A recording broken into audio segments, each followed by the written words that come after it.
جو مسئلہ آپ کے سامنے بیان کیا جا رہا ہے کہ دانت سے خون نکلا،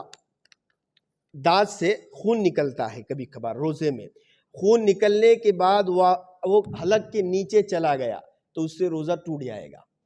لیکن دانت سے خون نکلا، حلق کے نیچے نہیں گیا، باہر اس نے اس کو تھوکا تو اس سے روزہ نہیں ٹوٹے گا۔ یہ بات آپ یاد رکھیں، یہ بڑا اہم مسئلہ ہے، ہمارے دوست احباب کو پیش آتا ہے۔ دوسرا مسئلہ، پسینہ یا آنسو کے دو ایک قطرے، اب یہاں کام کر رہے ہیں، کسی جگہ پر کام مزدوری ہے، کچھ کام کر رہے ہیں، یا تو رو رہا ہے اللہ کے سامنے، گڑ گڑا رہا ہے، اب دو قطرے یا ایک قطرے پسینے کے اگر منہ میں چلے جاوے تو اس سے روزہ فاسد نہیں ہوتا ہے، یہ بات اپنے ذہن میں رہنا چاہیے۔ تیسرا مسئلہ، سر پر اب بہت گرمی ہے، دور سے چل کر آنا ہے، اب بہت زیادہ شدت کی گرمی ہے، اب اس نے رومال بھگایا، پورا رومال بھگایا، سر کے اوپر رکھا، اب سر کے اندر بھی مسامات اللہ نے رکھے ہیں، اس کے ذریعے سے اگر پانی سر میں جاتا ہے تو کوئی مسئلہ نہیں ہے، روزہ فاسد نہیں ہوگا۔ اگر کوئی انسان بار بار بھی نہاتا ہے اس لیے کہ وہ ٹھنڈک محسوس کرے تو اس سے بھی کوئی مسئلہ نہیں ہے، روزے میں کوئی فساد نہیں آئے گا۔ تیسرا مسئلہ، روزے کی حالت میں احتلام ہو جائے، یعنی احتلام کا مطلب سویا ہوا تھا،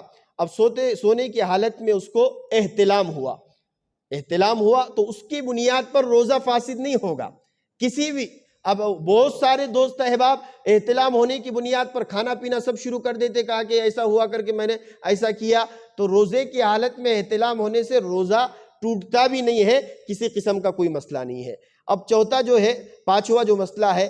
تصور کی وجہ سے انزال ہوا۔ کبھی کبھار نوجوان حضرات بیٹھے ہیں، میں بڑی معذرت کے ساتھ مسئلہ ہے کر کے بیان کرنا ہے، یہ شریعت کا مسئلہ ہے، تصور کی بنیاد پر ایک انسان کے خیال، تصور کی بنیاد پر انزال ہوا، تصور کی بنیاد پر بیداری کی حالت میں انزال ہوا، احتلام ہوا بیداری کی حالت میں، تب بھی روزہ نہیں ٹوٹے گا، کوئی مسئلہ نہیں آئے گا۔ اللہ